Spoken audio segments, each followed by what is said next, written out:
Gold Squad TV. Um, just kept caught the highlights of this game. I fell asleep when I got home from work. Thought the game was supposed to be later. Um, Celtics lose 130 to 124. It is pretty much a wrap. We're a 7 seed or nothing at this point. Jason Tatum had 29 points, 6 assists, 5 rebounds. Much better outing than the Chicago outing. Probably too little, too late though. Evan Fournier had 38 assists and 3 rebounds. Kemba Walker had 18 points, 6 assists. Need a little more from you, Kemba. 18 points ain't enough. Marcus Smart, 16. Tristan Thompson, 12 rebounds, but just 2 points. Aaron Nesmith gave us 19 off the bench in 19 minutes. It looks like Brad didn't play him as much as they should have. Carson Edwards had 9 minutes, 5 points. Why is Carson Edwards getting time? Peyton Pritchard only played 8 minutes, no points. Did he get hurt? Who knows? Luke Cornett had 4 minutes, 2 points. I'm not even going to get into the fact that Grant Williams even played in this game. Jimmy Butler had 26 points, 11 assists, 8 rebounds. Pretty much held us off. Bam had 20 and 6, which means we still have not figured out a way to defend that guy. Tristan Thompson was brought in here for that. For them to come on the road and beat us. Trevor Ariza still in the league, 19 points. Duncan Robinson had 22. Kendrick Nunn had 12. Goran Dragic had 9. Tyler Hero had 12 and only 17 minutes. How the mighty has fallen with him. It's like Iguodala had 4 points. Long story short, man, the Celtics did not show up until the last 2 quarters. They won the last 2 quarters. The third quarter they won 31 to 26. In the fourth quarter they won 40 to 25. But that means they were down a lot. Because if you look at the first 2 quarters, Miami was up 36 to 23, and then they scored 43 points in the second quarter, second quarters have just been killer this year for the Celtics. The Heat improved to 37 and 31. The Celtics are 35 and 33. It don't really matter now. The Celtics win the next game. We could win the tiebreaker and still be down on the record because they have a couple games more on us. They would have to lose some games after.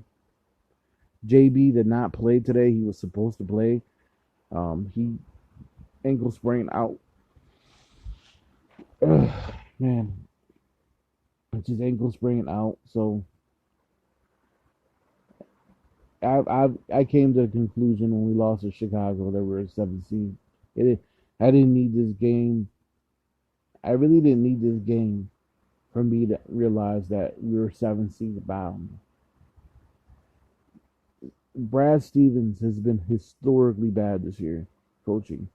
And I do know it's a weird season, but other coaches coach too. Eric Spoelstra's coaching his ass off. Other coaches out there coaching their asses off during these times. I would argue last season was even more crazy than it is this year. I mean, damn, you got to go to the damn bubble. You have to cut off half the season, go to the damn bubble, and get to the Eastern Conference Finals. You mean to tell me that, last season was any less crazy than it is this year, considering the pandemic? At this time last year, we had no basketball. That said, it's just not looking good, man. I've kind of come to peace with the fact that we're probably a first round out. If we somehow face the Bucks, then I think we can get to the second round. But if we got to face Brooklyn or Philly, it's over. We're going to probably get swept. Probably be in every one of those games, we'll get swept.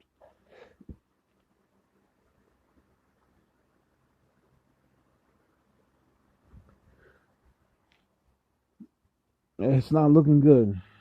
But, hey, man, you reap what you sow. You play around with teams. There were way too many games this season where we should have won and we didn't win. You play around with teams, you play around with competition, don't play hard every game. You're not going to win. Now, I'm not going to blame Jason Tatum and Jaylen Brown for every loss we've had, like a lot of these other media outlets that technically do. It's a team game. It's a star-driven league, most definitely. I've said this time and time again. But I also think it's a team game in the sense that where, you're missing teammates left and right. The COVID, you're missing. Every team's going to this. We just ain't playing up to par, and I firmly believe it's the coach. I don't even think it's even a question that it's the coach. He's reached his peak at this point. And yet we'll probably still have him next year. But he's reached his peak. This team is in need of a new voice. Practically for the exception of Tristan Thompson and Daniel Tice not being there this year, and Tristan not being there last year. We practically came back with the majority of the core that we had a year ago. We lost Brad Wanamaker and Iskander, and we added Aaron Nesmith and Pritchard. And yet, for some strange reason, we're worse this year. And if you remember, against Miami a year ago, when we lost those first two games in the series, which we should have won, because we were the more superior team at the time, as far as I'm concerned, based on at least on talent.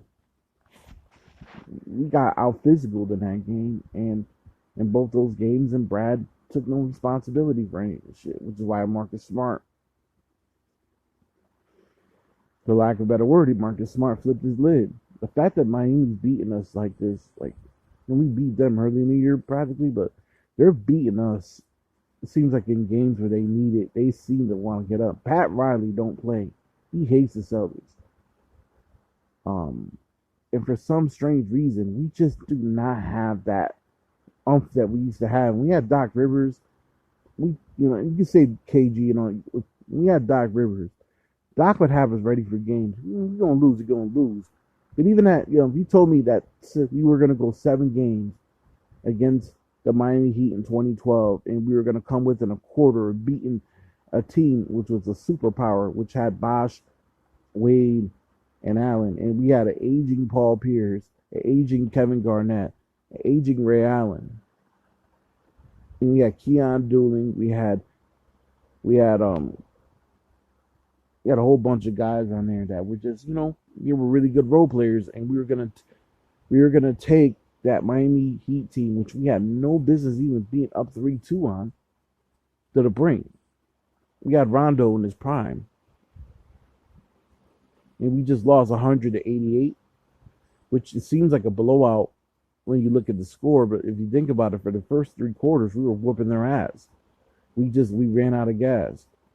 At least I could go to bed at night. When we lost those games, we lost to LA in the finals.